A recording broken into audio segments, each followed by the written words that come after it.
नमस्कार दोस्तों, मैं हूं कंचन और आप सब देख रहे हैं कहानी कंचन की। अगर हम पहली बार मिल रहे हैं, चैनल को सब्सक्राइब कीजिए, नोटिफिकेशन बटन दबा दीजिए ताकि आने वाली हर कहानी में हमारा साथ बना रहे। कर्म का फल हर मनुष्य को भोगना पड़ता है। रोहित नाम का एक अनाथ बच्चा था। उसके माता पिता बचपन में ही चल बसे थे। उसके ननिहाल और पिता की तरफ से कोई भी नहीं था। उसके ना तो कोई आगे था, ना तो कोई पीछे। अनाथ आश्रम में रहा और पढ़ा। वह पढ़ने में मेहनती था।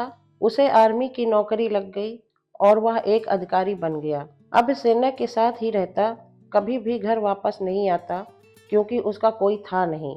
उसने शादी भी नहीं की थी। उसे जितनी सैलरी मिलती वह सब बचा लेता था। आर्मी के कैंटीन में खाना खाता, वहीं पर रहता था, तो उसका खर्च भी लगभग ना के बराबर था। तो हम कह सकते हैं उसने आज तक की जितनी सैलरी पाई सब बचा ही लिया था। उसी कैंटीन में सूरजमल नाम का एक सेठ आता था, जो कैंटीन के सामान का छोटा सप्लायर था।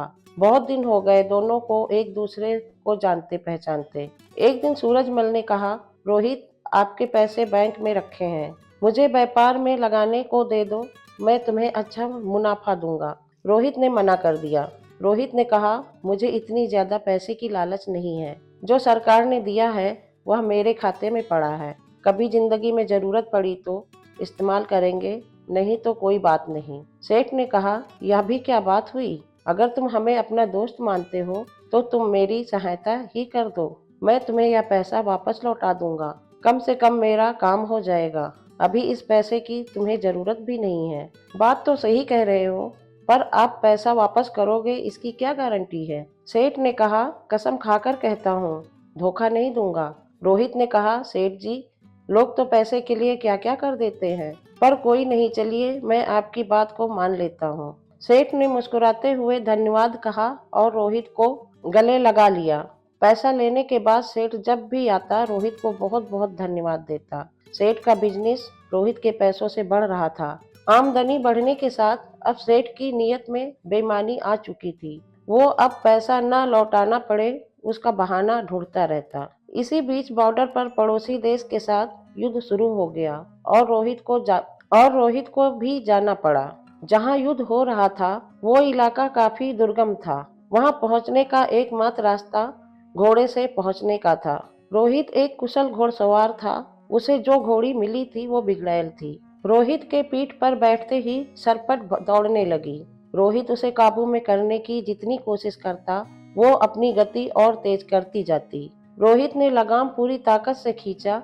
घोड़ी का मुंह कट चुका था, पर पता नहीं आज ये बिगड़ैल घोड़ी कुछ भी सुनने को राजी नहीं थी। घोड़ी दौड़ते दौड़ते दुश्मन के कैंप के सामने जा खड़ी हो गई। रोहित दुश्मन की गोलियों का शिकार हो गया।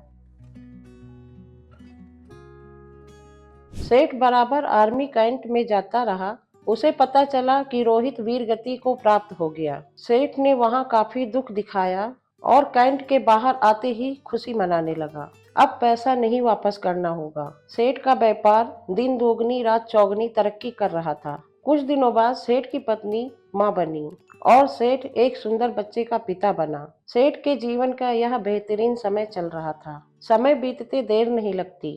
सेठ का बेटा जो अमर अब बड़ा हो चुका था और अब सेठ के साथ मिलकर व्यापार करता था। अमर विवाह योग्य हो चुका था। अच्छे घर की सुंदर सुशील लड़की देखकर अमर की शादी हो गई। अब सेठ कहता, कुछ दिन की और बात है, अब बेटा व्यापार संभालेगा। मेरी जिंदगी सफल हो गई और अब मुझे क्या चाहिए। अमर की शादी हुई मुश्किल से 2 महीने हुए थे।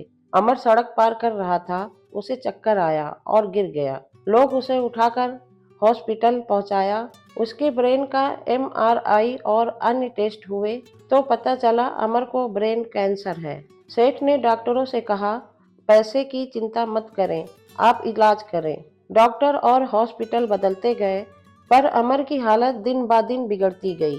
सेठ अब व्यापार में ध्यान नहीं दे पा रहा था। उसके कस्टमर छूटते जा रहे थे। हॉस्पिटल का बिल बढ़ता जा रहा था। अब सेठ पर कर्ज काफी हो चुका था। सेठ परेशान था। अब अमर को डॉक्टरों ने जवाब दे दिया। सेठ हार चुका था। किसी चमत्कार की आशा में बैठा था। चमत्कार तो नहीं हुआ, पर अमर अब इस दुनिया में नहीं रहा। महीनों जिंदगी की जंग लड़ने के बाद अमर हार चुका था। सेठ के घर में हाहाकार मच गया। सेठ सिठानी, अमर की पत्नी सब विलाप कर रहे थे। यहाँ तक कि घर के नौकरों का भी रो रो के हाल बुरा था। एक साधु उधर से गुजर रहे थे। उन्होंने रोने की आवाज सुनी तो रुक गए। वहां जाकर उन्हें कहा, रोने से कुछ नहीं होगा, जो होना था वो हो गया। सेठ गुस्से से बोला, मेरे साथ ही क्यों? साधु ने कहा, सब कर्म का फल है, यहीं चुकाकर जाना होता है।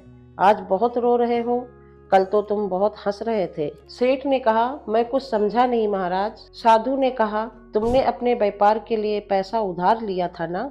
जब व्यापार चल पड़ा तो तुमने जिसके पैसे थे उसे लौटाए नहीं थे। सेठ ने कहा, गलत, वो मर चुका था, किसे लौटाता? साधु ने कहा, झूठ नहीं, तुम भूल गए थे। उसके मरने के बाद तुमने कितनी खुशी मनाई थी। उस दिन तुमने मिठाई भी बांटी थी। क्या मिठाई बांटना सही था? तुम उसके पैसे किसी अनाथ को या सरकार को या किसी जरूरतमंद को दे सकते थे, पर तुमने नहीं दिया। तुम्हारी नियत में खोट। सेठ शर्मिंदा था। आज सेठ वहीं पर खड़ा था जहां 20 साल पहले खड़ा था। आज ना तो पैसे थे, ना व्यापार, और ना ही पुत्र, और ढेर सारा कर्ज था। साधु ने कहा, ये तुम्हारा पुत्र वही लड़का था जो रोहित था। ये अपना हिसाब करने आया था। हिसाब कर लिया और चला गया। सूद सहित वापस ले लिया। तुमने उसकी शिक्षा, शादी, हॉस्पिटल सब पर खूब खर्च। जब वो गया तुम्हें भिखारी बना कर गया। सेठ ने रोते हुए कहा, मान लिया मेरी गलती थी। इस बेटी की क्या गलती? इसकी तो सिर्फ 2 महीने पहले ही शादी हुई थी। साधु ने कहा, ये इसका कर्म फल है।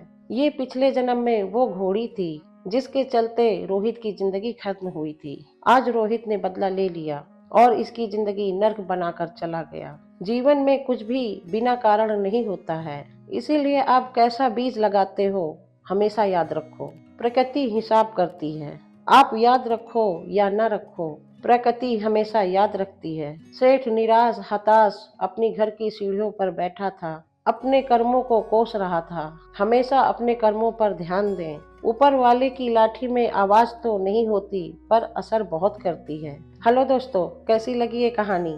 कमेंट में जरूर बताना। वीडियो को लाइक करना, अपने दोस्तों के साथ शेयर करना। कहानी कंचन की चैनल को सब्सक्राइब करना मत भूलिए। मिलती हूँ फिर नई कहानी में।